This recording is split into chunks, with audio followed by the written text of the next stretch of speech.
목적이 이끄는 교회라고 하는 책이 있습니다. 세델백 교회 릭 웨런 목사님이 쓴 책인데 저희도 개척하기 전에 아내와 둘이서 이 책을 가지고 책 나눔을 하면서 우리는 앞으로 어떤 교회를 세우면 좋을까라고 생각하면서 책을 읽었던 적이 있습니다. 물론 포커스라고 하는 교회 이름도 그 책을 읽으면서 어느 정도 영감을 받아서 이렇게 이름을 짓기도 했습니다.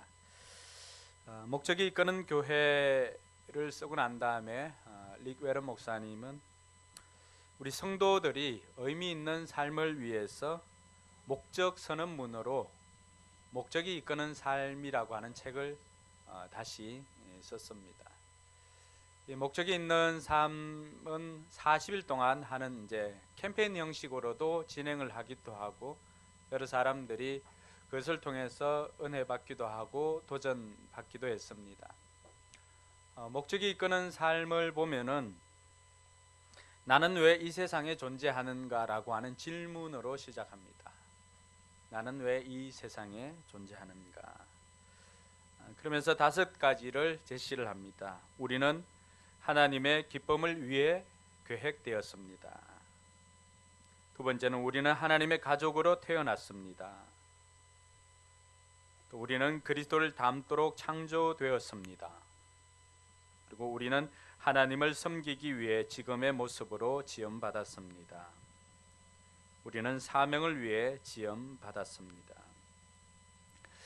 우리의 삶이 목적 없이 하루하루를 사는 것이 성도로서는 너무나 안타깝기에 릭 웨런 목사님은 그 책을 통해서 우리에게 이 땅에 존재하고 이 땅에 태어난 것이 어떤 목적을 가지고 살아야 할 것임을 선포를 하였던 것입니다. 비단 크리스찬들 뿐만이 아니라 이 땅을 살아가는 모든 사람들이 이 목적을 가지고 살아야 됨을 이야기를 합니다. 여러분 야구 경기를 보시면은 야구 경기 할 때 1회에서 9회까지 대략 양팀 투수들이 던지는 공은 한 회당 20개라고 했을 때 한 350개 정도의 공을 던집니다. 그 350개의 공을 던지는데 야구 선수가 이제 그런 이야기를 합니다. 한 경기가 끝나려면 대략 한 350개에서 380개 정도의 공을 이렇게 양팀이 던집니다. 근데 그 중에 어느 것 하나도 목적 없이 던지는 공은 단 한 개도 없다고 합니다. 우리가 볼 때는 뭐 저런 공을 던지냐 라고 하는 공도 어떤 투수의 목적을 가지고 때로는 그 공이 목적이 아니라 그 다음 공을 잘 던지기 위해서 때로는 우리가 생각할 때는 너무나 이상한 방향으로 공을 던지기도 합니다. 또 빠뜨리기도 합니다. 그렇지만은 그 경기를 함에 있어 가지고 단 하나의 공도 목적 없이 던지는 공은 없다고 이야기를 합니다. 성도들의 삶도 마찬가지입니다. 오늘 우리가 읽었던 바울의 삶도 예외는 아닌 것 같습니다. 바울은 어떤 행동을 할 때마다 늘 그 목적을 생각합니다.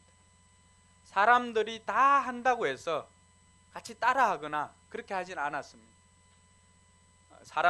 모든 사람들이 이쪽으로 가도 자신은 자기 그 목적에 따라서 자기가 가야 할 길, 그 길을 묵묵히 걸어갔습니다. 때로는 고난이 있고 때로는 아픔이 있었지만 그러나 그의 행동의 기준은 언제나 자기를 부르신 그 목적에 따라서 행동을 했다고 하는 것입니다. 바울의 행동의 기준이 뭐였을까요? 바울은 어떤 행동을 할 때마다 그 행동을 잡아주는 그 기준이 있었습니다. 그것은 다른 것이 아니라 바로 복음 전파였습니다. 오늘 19절에도 보면은 나와 있는데 나는 어느 누구에게도 얽매이지 않은 자유로운 몸이지만은 많은 사람을 얻으려고 스스로 모든 사람의 종이 되었다라고 그렇게 이야기를 합니다.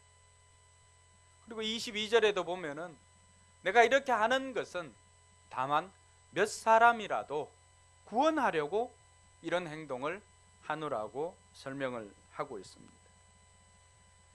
사도 바울이 15절을 시작할 때 먼저 자기는 사도들에게 주어진 권리를 사용하지 않노라고 선포를 합니다. 이때 당시 권리는, 사도들에게 주어진 그 권리는 음식을 먹는 것, 뭐 고기를 먹는 것이나 이 음식을 먹는 것도 있습니다. 세 가지인데 물론 다른 사람들도 다 먹고 하는 거였습니다. 그 음식을 먹는 문제 때문에 자기는 다른 사람들이 그 음식을 먹는다 할지라도 나는 그 음식을 먹음으로 말미암아서 다른 사람들이 혹시라도 이것이 복음을 전하는데 걸림돌이 된다면 나는 우상에게 드려진 그 음식은 먹지 않겠노라고 그렇게 이야기를 합니다. 또 하나는 생활비입니다. 사도 바울이 고린도 교회만큼은 생활비를 받지 않았습니다. 다른 데살로니가 교회나 여러 교회들에게는 바울이 선교비를 받아서 사역을 했습니다. 사도들은 그 복음에 또 복음 전파에 전념해야 되기 때문에 교회에서 사례를 책임져 줍니다. 근데 고린도 교회에서만큼은 바울은 그렇게 하지 않았습니다. 제가 봤을 때는 고린도 성도들의 미숙함도 한몫했다고 봅니다. 그러나 또 한편으로는 바울이 자기가 일을 하면서 그 복음을 전할 비용을 충당을 했습니다. 그렇게 했던 이유는 다른 것에 있지 않습니다. 오늘 우리가 읽지는 않았지만은 복음에 지장을 주지 않도록 모든 것을 참았다고 그렇게 말합니다. 여러분 성경 12절, 9장 12절 있으면은 성경을 한번 보시기 바랍니다. 다른 사람들이 여러분에게 이런 권리를 가졌다면 하물며 우리는 더욱 그러하지 않겠습니까? 그러나 우리는 이런 권리를 쓰지 않습니다. 우리는 그리스도의 복음을 전하는 일에 지장을 주지 않도록 모든 것을 참습니다. 또 다른 경우는 다른 사도들은 결혼을 해서 아내와 동행을 했습니다. 바울은 그렇게 하지 않았습니다. 바울이 이러한 권리를 사용하지 않았던 것도 남들이 다 하기 때문에 나도 해야 된다 이게 아니라 그 행동에도 기준이 있었다는 것입니다. 그 기준은 다른 것이 아니라 복음을 전하는데 지장을 주지 않도록 하기 위해서 이런 권리를 자기는 사용하지 않겠다고 선언을 했던 것입니다. 이런 권리를 사용하지 않는다고 해서 우리가 바울을 굉장히 신비하거나 이렇게 봐서는 안 됩니다. 우리도 마찬가지입니다. 어떤 걸 원칙이 있는데 그 원칙을 안 지킨다고 해서, 예를 들면 목회자들은 교회에서 사례를 줘야 됩니다. 복음을 전하는데 전념하도록 목회자의 사례는 교회에서 책임지는 것이 원칙입니다. 그런데 종종 사례를 안 받겠다라고 해서 그 사람의 믿음이 대단하다, 또 그 사람의 믿음이 위대하다, 이런 오해가 없어야 됩니다. 사례를 주는 것이 원칙입니다. 근데 사례를 받지 않겠다고 한 것은 바울은 오히려 그것이 복음을 전하는데 지장을 줄까 봐 그래 했던 것입니다. 사례를 받든 받지 않든, 또 모든 권리를 취하든 취하지 않든 바울의 행동의 기준은 복음을 전하는 것이, 어떤 것이 복음을 전하는데 더 유익한가를 보고 그것을 택했다라고 하는 것입니다. 오늘날 많은 교회들이, 또 큰 교회들이 분립개척을 하는 경우를 볼 수가 있습니다. 여러분 생각이 어떻습니까? 분립개척하는 것이 굉장히 아름답게 보입니다. 또 그 안에 있는 성도들 보면 굉장히 신앙심이 좋은 것처럼, 굉장히 개혁적인, 저 사람들은 정말로 대단하다, 자기 권리를 포기하고 저렇게 하구나 라고 생각할 수도 있습니다. 그러나 그것이 복음을 전하는데 더 효과적이지 않다면은 그것은 오히려 삼가해야 할 일입니다. 그것 자체로 선이 될 수가 없다라고 하는 것입니다. 중요한 것은 분립을 하는 목적이 무엇이고 또 분립하지 않고 계속 가야 되는 목적이 무엇인가, 그 목적을 먼저 물어봐야 된다라고 하는 것입니다. 그것 되지 않고 하는 모든 행동들은 다 자칫하면은 우리 자기 만족에 그칠 경우가 많이 있습니다. 아무리 좋은 것이라 할지라도 그 목적이 선하거나 그 목적이 분명하지 않으면, 오늘 바울처럼 복음을 전하는 것에 지장을 준다면은 그것이 어떤 행동이라 할지라도 오히려 해가 될 수밖에 없다라고 하는 것을 바울이 우리에게 가르쳐주고 있는 것입니다.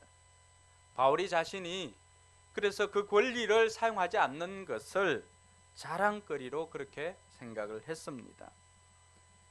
뿐만 아니라 바울이 16절에 보니까 내가 복음을 이렇게 전하여도 또 이것은 자랑거리가 될 수 없는 것은 그것이 자기에게 사명이기 때문에 그렇다고 말합니다. 바울은 부득불 자기는 이 복음을 전한다고 이야기를 합니다. 자기가 예수 그리스도를 만나고 난 다음에 예수님께서 자기에게 주신 그 은혜가 너무나 크기 때문에 그것을 가지고는 가만히 있을 수가 없다는 것입니다. 그래서 전하지 않으면은 자기가 오히려 화가 임할 것 같으니까, 바울은 누가 시켜서 이 복음을 전하는 것 아니었습니다. 주님께로부터 받은 그 사명 때문에 고난이 있건 고난이 없건 또 자기가 권리를 누릴 수 있거나 없거나 그것과는 관계없이 자기는 이 복음을 전하야겠다고 생각을 하고 그 사명을 묵묵히 감당하였던 것을 볼 수가 있습니다. 바울이 이렇게 자기의 행동 하나하나가 복음에 지장이 되지 않도록 하였던 것은 그의 행동의 기준이 바로 복음 전파에 있었다는 것을 알 수가 있습니다. 그리고 이어지는 본문에 보면은 19절부터는 이제 좀 더 구체적으로 바울이 왜 이런 행동들을 하는가를 볼 수가 있습니다. 19절에 보면은 같이 한번 읽을까요? 나는 어느 누구에게도 얽매이지 않은 자유로운 몸이지만 많은 사람을 얻으려고 스스로 모든 사람의 종이 되었습니다. 바울은 진정한 자유자였습니다. 근데 진정한 자유자였음에도 불구하고 자기 자신을 종으로, 모든 사람의 종으로 살아가는 이유를 설명해 주고 있습니다. 종으로 살아가는 것도 목적이 있다는 것입니다. 그 목적은 바로 많은 사람을 얻으려고 그렇게 했다는 것입니다. 그래서 이후에 20절부터 계속해서 나오는 단어 중에 반복되어져 나오는 단어가 있습니다. 반복되어져 나오는 것은 왜 반복합니까? 중요해서. 20절에는 유대 사람을 뭐 하려고? 얻으려고. 사람을 얻으려고 계속해서 강조하고 있습니다. 20절에는 유대 사람을 얻으려고 유대 사람같이 되었다고 말합니다. 또 율법 아래에 있는 사람들에게는 자기가 율법 아래에 있지 않으면서도 율법 아래에 있는 사람을 얻으려고 그 사람들 같이 되었다고 이야기를 합니다. 그렇게 행동을 한 목적이 뭐라고요? 사람을 얻으려고. 21절에 한번 볼까요? 21절에 보니까 율법 없이 사는 사람들, 이 사람들은 이제 이방인들이잖아요. 이방인들, 믿지 않는 사람들을 얻으려고 그 사람들은 어떻게 했습니까? 내가 율법 없이 사는 사람들을 얻으려고, 그리스도 율법 안에 사는 사람이지만은 율법 없는 사람들을 얻으려고 율법 없이 사는 사람같이 되었다고 말합니다. 그래서 성도들 중에도 그런 사람들이 있습니다. 예수 믿지 않는 사람, 그 사람을 얻으려고 그 사람과 같이 술자리를 같이 하고 한 잔씩 합니다. 근데 의도는 알지만은 열매가 없어요. 방법을 바꾸시기 바랍니다. 같이 가서 그 사람하고 같이 술 마셔주는 것이 그 사람 마음을 얻으려고 하는 것이 아니라고 하는 거예요. 왜냐하면은 그것 때문에 나중에 보면은 그 사람 또한 다른 사람들에게 복음을 전할 때 그 친구도 신앙 좋은데 걔도 한 잔씩 하더라, 이렇게 되니까 오히려 바울 이야기를 빌리면은 복음에 지장을 줄 수가 있다는 것입니다. 그래서 열매가 좋지 않기 때문에 다른 방법을 사용하시길 바랍니다. 어쨌든 이 바울은 그가 율법 없이 사는 사람들에게는 자기가 율법대로 살았던 사람이었지만은 그 사람들을 얻으려고는 그 사람들에게 다가가서 그 사람들처럼, 그 사람들 생각하는 것처럼 생각하고 행동을 했다는 것을 보여주고 있습니다. 22절 보시면은 왜 바울이 이러한 행동을 했을까? 성도들에게도 믿음이 약한 사람들을 얻기 위해서는 또 믿음이 약한 사람 그 심정이 되어서 그렇게 했습니다. 그 이유를 나는부터 한번 같이 읽어볼까요? 나는 모든 종류의 사람에게 모든 것이 다 되었습니다. 그것은 내가 어떻게 해서든지 그들 가운데서 몇 사람이라도 구원하려는 것입니다. 사도 바울이 모든 사람들을 대할 때마다 그들의 눈높이에 맞춰서 어떻게 보면 그들을 배려하면서 그 입장에서 생각하고 그 입장에서 행동을 하고 했던 이유, 그 목적이 무엇인가를 설명하고 있습니다. 바울이 그냥 행동을 한 게 아니에요. 모든 사람들의 각각의 그 사람들에 대하여서 그런 행동을 하였던 그 목적은 그들 가운데서 몇 사람이라도 구원하려고 하는 그 목적 때문이었다는 사실입니다. 할렐루야. 그래서 바울의 행동의 기준은 복음 전파와 영혼 구원이었습니다. 어떤 행동을 할 때에도 이것이 복음 전파에 도움이 되는가 그것을 살폈습니다. 그리고 이것이 그 영혼을 구원하는 데 도움이 되는가를 살피고 도움이 되는 것은 하였지만은 도움이 되지 않는 것은 아무리 원칙이라고 해도 하지 않았던 것을 볼 수가 있습니다. 바울이 이걸 어디에서 배웠을까요? 예수님에게서 배웠습니다. 예수님께서는 만왕의 왕이었지만은 오늘 저와 여러분들 사람을 구원하시기 위해서 이 땅에 사람으로 오셨습니다. 할렐루야. 그걸 다른 말로 표현하면 성육신이라고 하는 거죠. 하나님이셨지만은 그 모든 권리를 다 내려놓으시고 사람으로 내려와서 사람같이 된 이유는 바울이 했던 것처럼 모든 사람들을 구원하고자 하는 하나님의 소원을 이루기 위함이었습니다. 그래서 디모데전서 2장 4절에 보니까 하나님의 소원이 나오는데 하나님의 소원이 뭐예요? 모든 사람들이 구원을 받고 하나님을 아는 것을 원하노라. 이 소원을 위해서 예수님께서는 하나님이셨지만은 직접 이 땅에 인간으로 오셔야 했습니다. 바울은 그 내용을 빌립보서 2장에 설명하고 있습니다. 빌립보 2장 5절 같이 한번 읽어볼까요? 여러분 안에 이 마음을 품으십시오. 그것은 곧 그리스도 예수의 마음이기도 합니다. 6절 그는 하나님의 모습을 지니셨으나 하나님과 동등함을 당연하게 생각하지 않으시고 오히려 자기를 비워서 종의 모습을 취하시고 사람과 같이 되셨습니다. 그는 사람의 모양으로 나타나셔서 자기를 낮추시고 죽기까지 순종하셨으니 곧 십자가에 죽기까지 하셨습니다.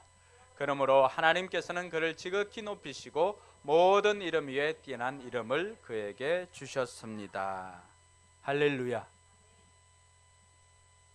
하나님이셨지만은 하나님과 동등함을 취하지 아니하시고 종의 모습으로 사람으로 이 땅에 오신 것은 사람이 되어서 우리 인간들의 모든 죄를 대속하시고 십자가에 지시기 위함이었다는 것입니다. 예수님의 행동의 목적, 예수님의 행동 하나하나도 그 모든 것들에게는 영혼 구원이 목적이었다는 것을 알 수가 있습니다.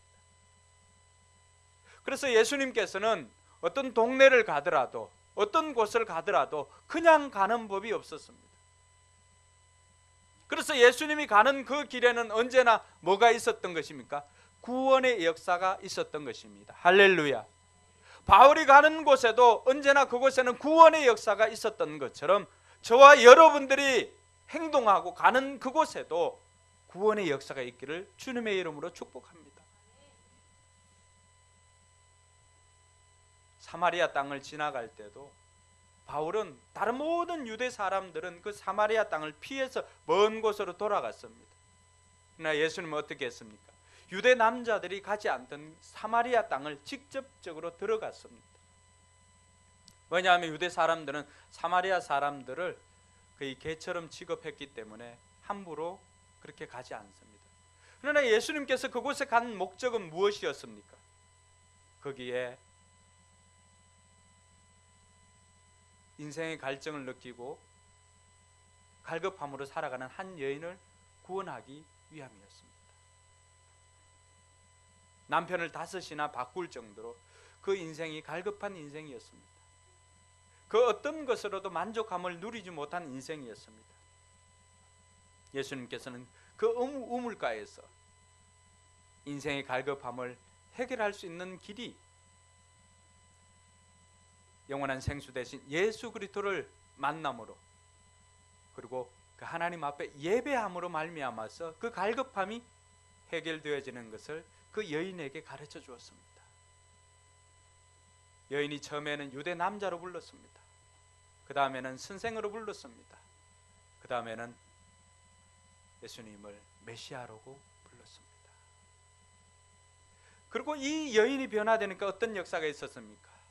이 여인이 그렇게 피해 다녔던 동네 사람들에게 직접 가서 이 여인은 그 수가성에 있는 사람들을 예수님께로 인도하였습니다. 예수님의 행동 하나하나에는 다 이 영혼 구원의 목적이 있었다는 사실입니다. 할렐루야. 사랑하는 성도 여러분,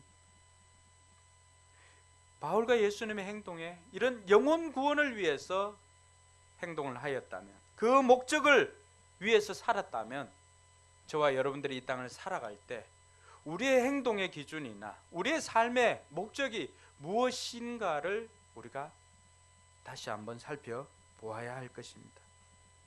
저와 여러분들의 삶의 목표도, 저와 여러분들의 행동의 기준도 복음 전파와 영혼 구원이 되기를 주님의 이름으로 축원합니다. 그래서 사도 바울은 사도행전 20장 24절에서 자기의 사명을 그렇게 고백을 합니다. 같이 읽겠습니다. 네.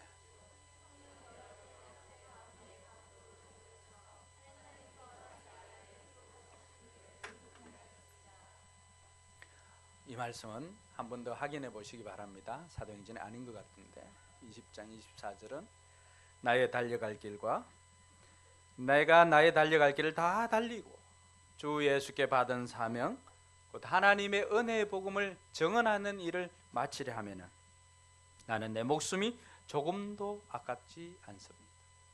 바울은 자기가 달려가야 할 길을 알았습니다. 그게 자신의 인생의 목적이었습니다. 표대를 알았던 것이죠. 그래서 바울의 편지들을 보면은 많이 사용하는 용어들이 뭡니까? 표대를 향하여서 달려갈 길, 사명, 뭐 이런 내용들을 주로 이야기를 하고 있습니다. 바울의 행동 하나하나는 다 어떤 목적을 가지고 행동을 했다는 것을 알 수가 있습니다. 바울의 행동의 기준이 바로 하나님의 복음을 증언하는 일, 영혼 구원하는 일이 그의 행동의 기준이었고 그의 삶의 목적이었다는 것을 알 수가 있습니다. 그러므로 저와 여러분들도 우리 인생의 삶의 목적이 영혼 구원하여 제사 삼는 것이 우리 교회의 존재 목적뿐만이 아니라 우리의 존재 목적이 되기를 주님의 이름으로 축원합니다. 왜 우리가 이렇게 목적대로 살아야 될까? 우리의 존재 목적이 바로 영혼 구원하여서 제자 삼는 것이 우리 존재 목적이기 때문에 그렇습니다. 또 하나는 왜 우리가 목적대로 살아야 될까? 목적대로 살지 않으면은 우리 힘을, 우리 에너지를 써야 할 때 쓰기 위해서 우리가 목적대로 살아야 합니다. 그렇지 않으면은 모든 것들의 동일한 에너지를 가지고 살아가다 보면 어떻습니까? 정작 힘을 써야 할 때 쓰지 못하는 경우가 있습니다. 그러므로 저와 여러분들이 목적을 분명히 알면은, 이것이 목적에 합한 것이라고 한다면은 그것을 할 때는 어떻게 해야 됩니까? 최선을 다해서 해야 됩니다. 그리고 어떤 것이 이거는 목적에 크게 부합되지 않는다, 목적에 맞지 않는다 그러면 어떻게 하면 돼요? 하지 않으면 돼요. 그래서 여러분 인생에 선택과 집중을 할 수 있는 것이 바로 목적대로 사는 것입니다. 그러면 여러분들이 가지고 있는 에너지가 얼마를 가지고 있다 할지라도, 아주 작은 아이라 할지라도 힘을 모아서 엄마를 때리면 딸이 때리는 거라서 아프지 않을까요? 어때요? 맞아본 엄마들 어때요? 장난으로 해도 아픕니다. 이 장난이 아닙니다. 네. 아이들이 작은 힘이지만은, 아이들이 선택과 집중을 해서 장난이지만 엄마를 이렇게 때릴 때 작은 것이지만은 굉장히 아픕니다. 우리 인생도 그래요. 내가 가지고 있는 이 환경이나 내가 가지고 있는 조건들이 다른 사람들에 비해서 작다 할지라도, 그러나 가지고 있는 그것만으로도 충분히 세상에 데미지를 입힐 수 있는 그 효과를 가지고 올 수 있는 것은 선택과 집중입니다. 그것을 알 수 있는 것이 목적입니다. 목적에 분명하면은 그 목적에 따라서 우리가 행동을 하게 되면은 우리가 가지고 있는 것을 가지고 최소의 것을 가지고 최대의 효과를 볼 수가 있더라고 하는 것입니다. 뿐만 아니라 우리가 왜 목적대로 살아야 될까요? 그게 바로 제대로 사는 길이기 때문에 그렇습니다. 여러분, 잘 산다라고 했을 때 그 잘의 기준이 뭘까요? 예전에는 우리가 세상 사람들 잘 산다라고 하면은 그 기준이 뭐였어요? 돈이었어요. 돈. 아이고 저 집 잘 산디 그러면은 뭐예요? 저 집 돈이 많다. 기준이 돈이었어요. 그런데 얼마가 있으면은 잘 사는 걸까요? 얼마면 돼요? 세련아, 얼마면 되겠니?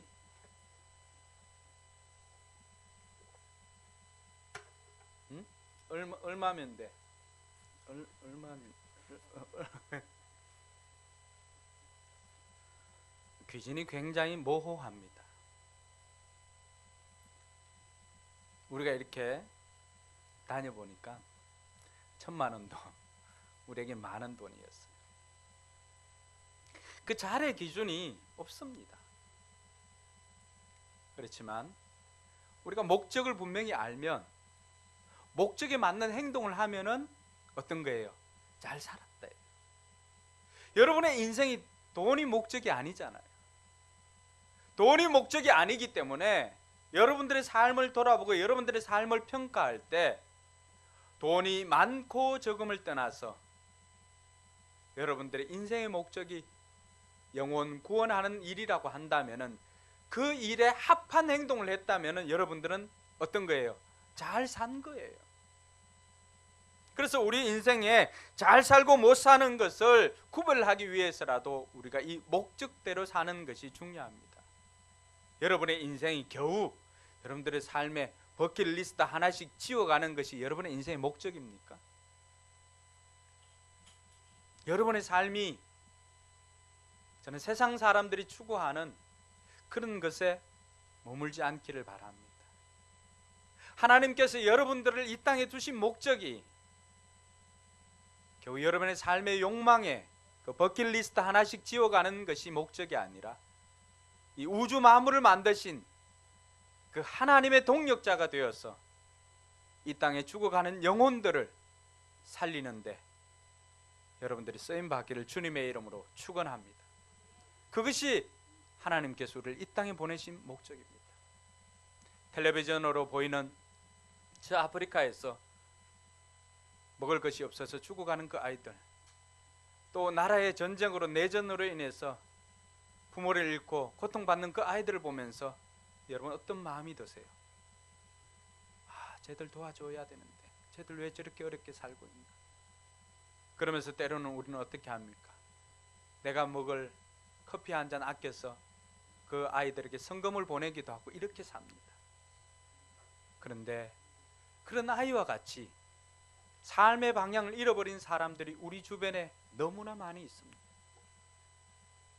하나님께서는 내 주변에 살아가고 있는 영혼이 죽은 그 사람을 위해서 오늘 저와 여러분들을 그 자리에 두신 줄 믿으시기 바랍니다. 그 사람들은 우리가 목적대로 살아갈 때, 영혼 구원이라고 하는, 복음 전파라고 하는 그 목적대로 살아갈 때 하나님께서는 우리를 그곳에 세워둔 목적을 이루기 때문에 우리는 잘 살았다고 주님 앞에 가서 고백할 수가 있습니다. 그리고 주님께서 우리를 보실 때도 어떻게 평가하겠습니까? 잘했다, 착하고 충성된 종이라고 평가를 해주십니다. 뭘 보고 잘했다고 평가할까요? 본의 목적대로 살았기 때문에 잘했다고 칭찬합니다. 여러분, 이 마이크 목적이 뭐예요? 소리를 내는 것입니다. 근데 이 마이크를 뽑아가지고 저 수채구멍 막혔다고 해가 이 마이크를 뽑아가지고 기니까 이렇게 돌리면은 얘를 잘 사용했다고 할 수가 있을까요? 버킷리스트 지우는 것이 마치 그것과 같습니다. 마이크는 마이크대로 소리를 다른 사람들에게 울려서 들리게 하는 그 목적대로 살아갈 때 잘 살았다고 할 수가 있습니다. 여러분의 존재 목적이 욕망을 채우기 위한 그런 것이 아니라 좀 더 높은 차원에서 하나님의 동역자가 되어서 이 땅에 죽어가는 수많은 사람들, 먼저는 여러분 자신 옆에 살아가는 사람들, 그 사람들 영혼 구원을 위해서 여러분을 그곳에 두신 줄 믿으시기 바랍니다. 자, 그러면 우리가 어떻게 하면 목적대로 살 수 있을까? 많은 것을 하지 않고 한 가지만, 오늘은 적용할 거 한 가지예요. 한 가지만 여러분 잘 기억해 가지고 이번 한 주간 지키시면 됩니다. 그 한 가지는 모든 행동에 왜라고 하는 질문을 던지는 것입니다.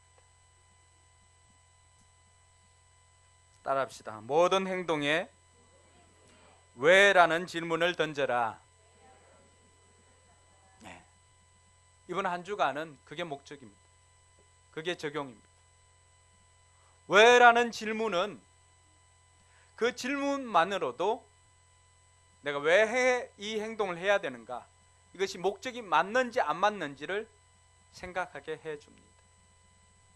음식을 먹을 때도 왜 먹는지, 그리고 나들이를 할 때도 왜 하는지, 물건을 살 때도 왜 사는지, 사람을 만날 때도 왜 만나는지, 이 왜라고 하는 질문을 여러분의 행동 하나하나에 던지면서, 그리고 그것이 영혼 구원이나 복음 전파나 그것에 한 목적적이면은 기쁨으로 하는 것입니다.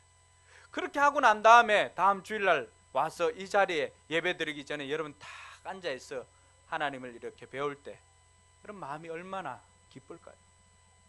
왜냐하면 한 주간 동안 여러분들이 이 땅에 존재하는 목적대로 살았기 때문에 너무나 뿌듯하게 와서 하나님을 만날 수가 있는 것입니다.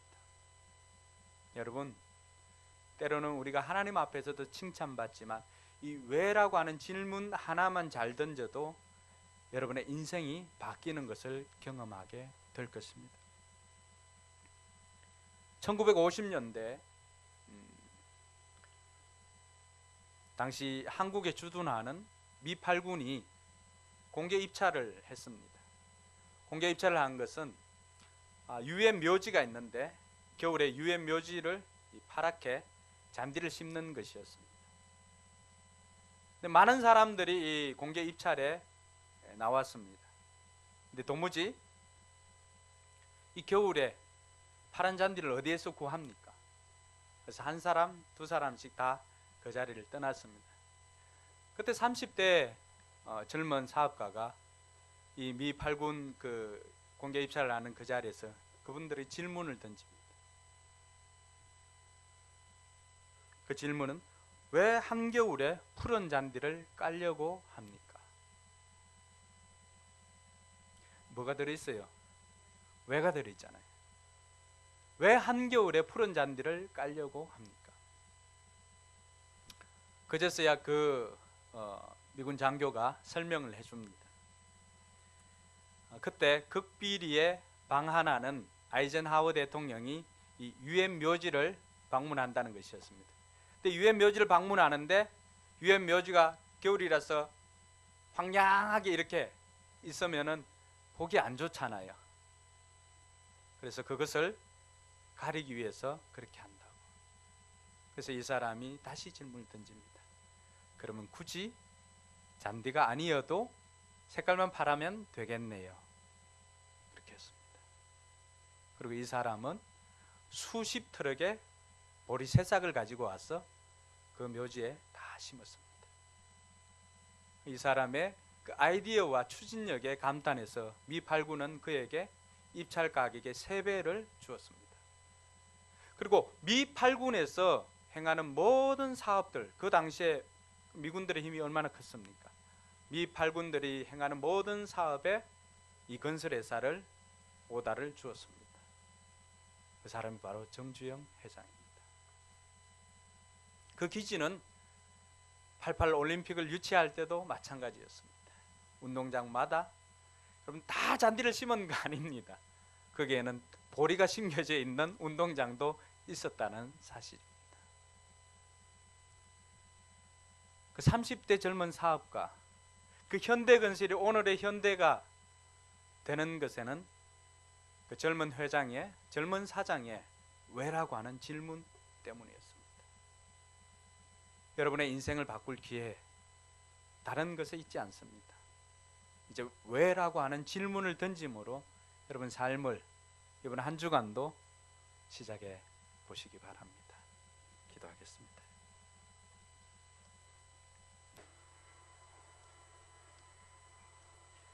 이 시간 기도할 때 여러분의 인생의 존재 목적이 무엇인지 그 목적을 먼저 확인할 수 있기를 바랍니다. 하나님께서 여러분들을 통해서 이 땅에 죽어가는 영혼들을 구원하기 위해서 여러분들을 이 땅에 세워두었다는 사실입니다. 여러분들을 먼저 구원해 주신 것도 여러분들을 통해서 영혼 구원을 위함이었습니다. 여러분들의 삶은 이 복음 전파와 영혼 구원을 위해서 살아가고 있는지 살펴보시기 바랍니다. 그리고 그 일을 위해서 여러분들이 하는 모든 행동에 왜라고 하는 질문을 던져보시기 바랍니다. 그리고 그 행동이 여러분의 목적에 합한 것인지 합하지 않는 것인지 판단하시고 여러분 행동을 하신다면 다음 주에 여러분들이 이 자리에 와서 하나님 앞에 예배 드릴 때 그 예배가 더욱더 기대가 되고 풍성해질 것입니다. 이번 한 주간 살면서 왜라고 하는 질문을 던지면서 살아갈 수 있기를 바랍니다. 말씀을 생각하면서 기도하겠습니다.